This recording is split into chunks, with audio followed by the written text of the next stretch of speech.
Hey besties, so yesterday I posted a what's coming out in 2025 for Rivals 2 kind of video where I went through their roadmap and I checked out the devs' comments on the note board just to give us a quick news roundup. Sadly, 2 hours after I posted that, Dan Fernacey posted this 2024 year-end FAQ blog, and I really wish that I had gone over it in that video, but I didn't since it came out after my video. So I thought today we'd sit back, read through it, and then maybe talk out some opinions, which y'all can talk back to me in the comments. I'd love to hear what y'all think about this. I'll leave timestamps throughout the video, so if there's like a certain part of the blog you're like really interested in and the other parts aren't really your thing, you can go ahead and skip around. And without further ado, let's go ahead and start reading and looking at what Dan has to say about 2024. Dan starts out the developer blog saying, I traveled to Philadelphia for the holidays with a 4-year-old and a 5-month-old. Unsurprisingly, I wasn't able to get a ton of work done, while the two of them alternated between refusing to sleep and then getting sick. I was, however, able to read a ton of Reddit, Nolt, and Twitter discourse about Rivals of Aether 2 on my phone while rocking a baby. So, I did what any sane person would do. I let the comments seep into my soul and ruin my spirits until I could get home and write a response to some of the reoccurring topics that I saw. Without further ado, here's some of those questions and answers. First up, he talks about rollback netcode, saying, what's the deal with the servers and netcode issues? This is one of the big topics of contention, with complaints spilling from all types of regions and players that the server performance has gotten worse recently, or for some has been bad since launch. There are a ton of factors going on here, and players are mostly just lumping any bad online experience into server issues, where there are many potential culprits happening underneath the hood. While there are regions that we are tracking and working with our server provider to isolate recurring issues, there are a few issues that players are running into that have nothing to do with the servers. The first is simply routing. A company like Riot has a custom network infrastructure to create a superhighway of routing for as many internet service providers as possible. While some players have ping issues to a random server close to them, it's not because the quality of our servers or the game performance once it's running on the server, but rather their ISP not taking a good route to the server and causing higher ping. This is why you could have a bad connection to a server near you, while your friend in the same city could have a great connection. This is something we're looking at improving, but there's no quick fix on our end, other than looking into alternatives when it comes to server providers. We actually had this issue much worse in the Kickstarter betas. We were using a previous provider, as few large ISPs were consistently taking bad routes when people didn't use a VPN. This was actually true. I remember this happening and the devs having to say something about it. It was pretty rough for a few people. The next is that the game is still being optimized, and we plan to keep improving it as we work towards consoles. People assume that the server or the netcode is falling apart because their game starts lagging when they play matches on higher ping. But some players who are using a lot of their CPU just to play locally or play on close servers will have performance issues by playing further away. Once the rollback frames go up, your game is doing more computational work every frame to keep the delay frames low. When the rollback combines with your FPS dropping, the experience can feel notably worse, even though the game is running fine on the server and probably for your opponent too. We also had a couple bugs like locks not lava puddles that caused performance issues, which would have pushed players closer to the edge and made the game feel worse for a week before we fixed it. The next is that we have had some issues with matchmaking, and our systems have gone down, which made the servers feel more unstable than they really are. We had a patch during the holiday break, which broke queuing for a few hours and had nothing to do with our servers, but it creates an air of negativity around the online experience, which we're looking to resolve. Next, the server locations that are available and the region overdrives are not always consistent. This is something that I've seen many people assume should be a quick and easy fix, but the reason we're able to offer so many regions as such a small indie team is because our partner rents server space and spins up servers on demand based on locations of the players requesting a server. Depending on when you queue, there might not be options available in your preferred region. This is something that we are working with our server provider directly on in order to improve the experience and assign some more designated regions that don't spin down to 0 to satisfy our current player base. We also have Beth on our team working to make some improvements on the client side for when those out-of-region matches do happen. We can offer the players a choice. I think this sounds super awesome because I feel like out-of-region matches are kind of impossible to avoid with what they described here. So I feel like if you have more of a choice and you kind of know what's going to happen, you know why, that probably won't feel quite as bad. Finally, while we are profiling and debugging issues and working with beta testers on performance and netcode issues, A lot of reports are inconsistent even when they show up. If you have ever played an ongoing online multiplayer game and checked a tweet of a patch, you can often see a ton of comments saying the patch broke online for them, when most likely something changed on their setup since the last time they played. While we are trying to fix as much as we can, it's easy to get lost in the noise on these issues, and not everyone's running into them.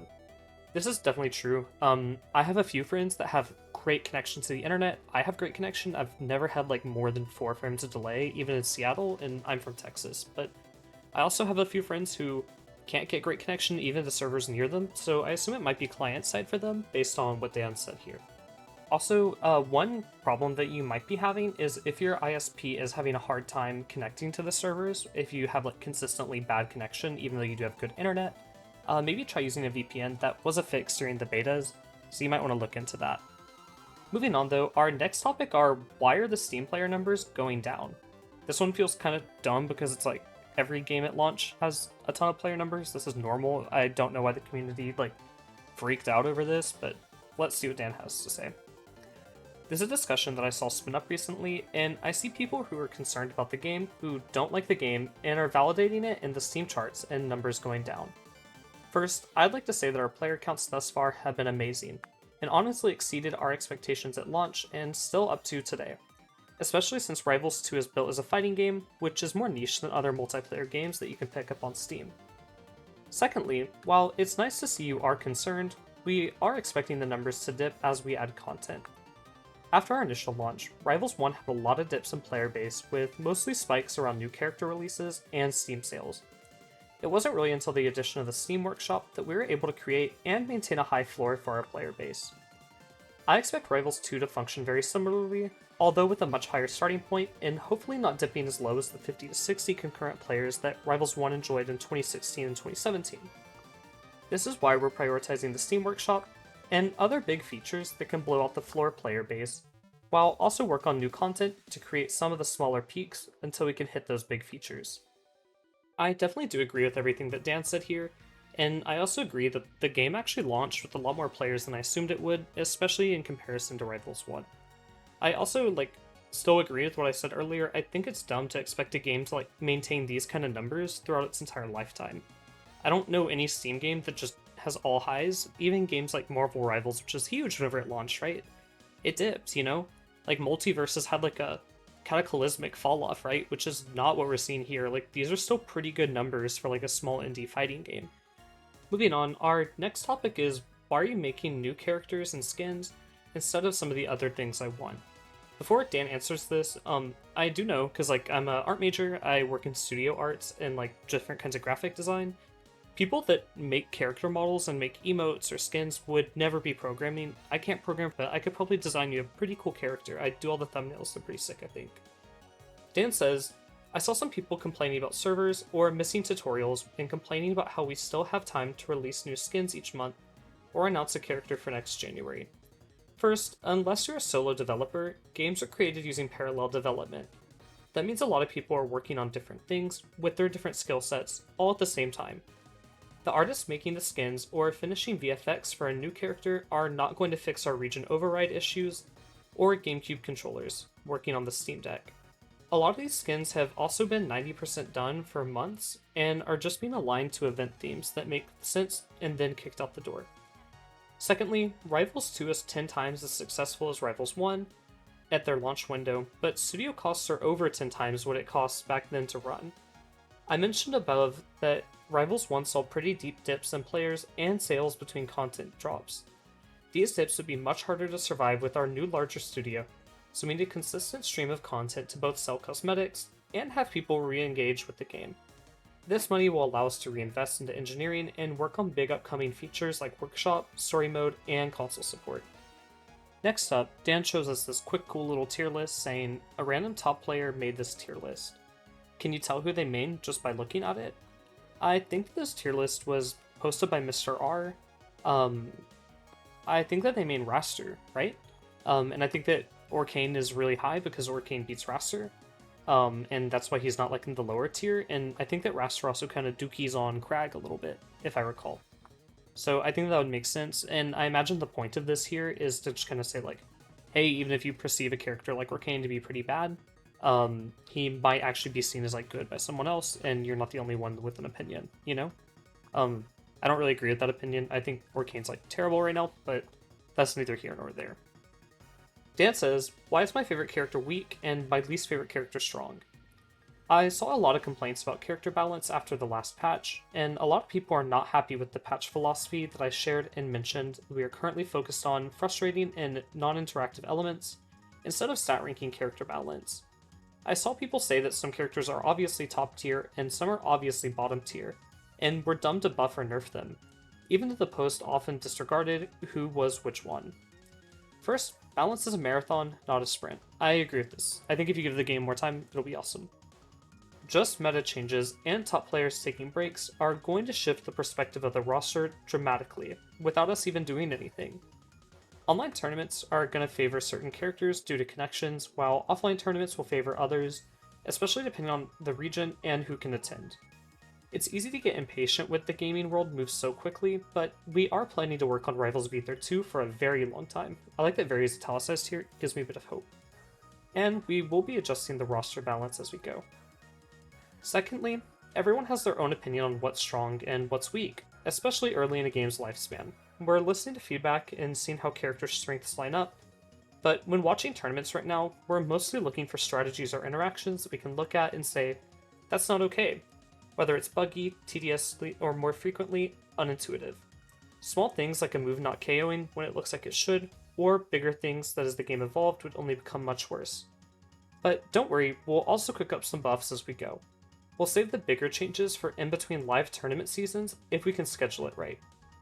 I actually really do agree with like this latter part here. I think that big balance changes shouldn't come until there's like at least like some kind of window between majors, because I'd really hate to be a top player who earns their income from playing this game and then wow, suddenly Maple's like turbo broken and you can't beat Maple and you lost the tournament because Maple's like absurdly broken and you didn't have time to adapt, you know? Other things here, I do agree with Dan and his ideas here. I also do agree that like looking at things like, oh, that seems like a bit too strong, you know, is better than looking at like actual like results and balance. However, I do think there's like a few characters where I look at them and I think, wow, this looks really strong, and a few where I look at them and I think, oh man, I wish they could get like a few quality of life buffs, you know? But I'm not a game designer and I trust what the Rivals team is cooking. Next up, we have, why don't you change the mechanics to match things I like? Similar to balance, I've seen a lot of requests to update the systems and mechanics closer to games that people are more familiar with. I've seen requests for drift DI, shield poking, more Whifflag, less Whifflag, better out of shield options, worse CC, remove wall jumps, remove ledges, less hit pause, more knockback scaling, balloon knockback, more buffer frames, less buffer frames, and a wide variety of other requests for features to be added or removed. Our Note board, and I assume there's a link, I'll link it in the bio, is a great place for you to see this discussion if you're interested in seeing how varied the response requests can get. Now, there's a couple of things going on here. I think many players are correctly identifying issues. Whiff punishing can feel hard at times, or people feel like they live for too long. There are other issues that our team are tracking, but many players are quickly going to another game's solution for these problems, and diagnosing the root issue in the gameplay with the lack of this one feature. It's especially entertaining when it's a Rivals 1 exclusive feature, because we've obviously considered it. But I've said this before, Rivals of Aether 2 is its own game. It has an entirely new engine that has its own strengths and weaknesses compared to other platform fighters, and the solutions from other games taken wholesale are not going to work. Even just having a 6-frame buffer compared to Melee 0 or Ultimate's unlimited hold buffer is a good example of how our game lies somewhere between the other games. As a designer who made a career taking things that I like and smashing them together, I'm not opposed to looking at other games and mechanics when it comes to solving problems. But even then, we must agree on the problem before we can examine these solutions. We'll be evolving the non-character mechanics over time, and we plan to introduce new ones as the game grows. But these are often bigger changes, and we will also be likely scheduling them for the end of the year to fall between competitive seasons, hopefully. I really like this response. I think that this is like a really smart way to think about it, right? That players understand what they don't like about the game, but they might not understand what feels the best way to fix it. I feel like, for example, if you added Whifflag across the board, Maybe a character like Loxodont, who already has to be really careful about where he puts his moves, might feel even worse, and then maybe you get kind of like a spiral out of control where Loxodont's really good at like pressing buttons on your shield, but he's like terrible if he whiffs, you know? Um, so I could definitely see that being a problem. Lastly, Dan says, why wasn't the game launched in early access? This is one question that I see brought up a lot, and it's a fair point, with many casual features missing. Why didn't we launch the game in early access badge on Steam instead of a full launch? The short answer is money, and the long answer is money. It's like really long. I'm not going to do a funny voice inflection, because I think I'd pass out. When concepting Rivals of Aether 2, we were looking at games like League of Legends and Rocket League that grew in features as the games grew. We wanted to make sure that the core was solid and we could build upon it. Speaking of, they talk about building upon the core here, which I think is cool to see they are wanting to add more features. We also set our sights quite high and worked to compete against AAA fighting games, and we're competing for players, spectators, stream viewers, stage space, and more. Speaking of, actually, Rivals just got announced for Combo Breakers, one of the main events, which is so sick because they don't have other plat fighters there. It's all traditional fighters and Rivals. And at that point, it doesn't matter that we're indie or have a smaller budget. All that matters is the final product and the game people see on stage. This is also true. Like, no one's gonna watch a game and be like, oh man, I want to support like a small team, I'll play this game and it's awful, you know? Like, the game does have to be good, so that's good reasoning. Rivals of Aether 2 is built by a team of talented people where 90% of the team is doing stuff that I cannot do myself. In Rivals of Aether, I replaced myself over time and became a director, but I could still do the work if something happened. It also made directing easier since I knew the nitty-gritty of every piece of the project. Rivals of Aether 2, on the other hand, is a completely different beast. We have a super talented team that requires a lot of trust. I have to trust them to know their stuff, and they have to trust me to direct the fighting game without deeply understanding how the piece is built. This level of talent and trust is not cheap. Along with paying for our team, we have to pay our partners, our server costs, and many other expenses to keep the company going. The Kickstarter was just enough for us to get to the launch in fall 2024. Just enough, as in we hit $0 in the business account in November, right before the first payment came through for Rivals of Aether 2 from Valve. I think I'd be throwing up on the floor if this happened, like that seems so stressful. I hope the team's doing all good. We weigh the prospects of an early access versus a full launch on Steam with the reality of game development. The visibility boost of a full launch is massive and would be enough to keep our team and also allow us to extend a little bit in order to accelerate some of the features that we could expect our funnel. While Rivals of Aether 2 has had a great launch for us, we're not out of the woods yet. We need to quickly prioritize the big features with our current funds in order to expand the game appeal funnel before we run out of money again. We're balancing this with consistent updates to bring in revenue, off cosmetics to offset the burn post-launch. We are working to make sure that future console release is loaded up with single-player content, improved optimization, better menus, and more. If you would like to consider that the full release of the game and wait until then to tell your friends to hop in, then by all means go ahead. You don't have to agree with my choices, and we don't expect people to give us the benefit of the doubt or toss extra money at us because we're an indie or because we're trying really hard, in all caps, or all bold. But I hope by being transparent, you can see that pretty much everything that is discussed on these websites has been considered. Some things are in motion, some things didn't work out, and some things just need a little more time to see how they shake out. That wraps up Dan's article, and I think that there's a really cool few highlights here, especially the part saying that they do want to add more cool things to the game. I think there's a lot of cool features they could add to give the game a better feel. Overall, I really appreciate the transparency from the devs, and I think the dev team is awesome. They had this similar transparency in Rivals 1, and with some of the things we talked about in yesterday's video about what's coming out in 2025, we saw they had a lot of plans for cool single-player modes, mini-games, training modes, things like that you don't really see in other games very often. If you made it this far in the video, thanks so much. It means a ton that you guys are rocking with the content. And if you really are rocking with the content, you can drop a comment, maybe leave a like, maybe even subscribe if you're not. I also run free weekly Wi-Fi tournaments for Rivals, and I have a Discord that's linked in the bio, so you should definitely go check that out. I also talked about more features coming to the game in the 2025 video, and I've got that here on screen.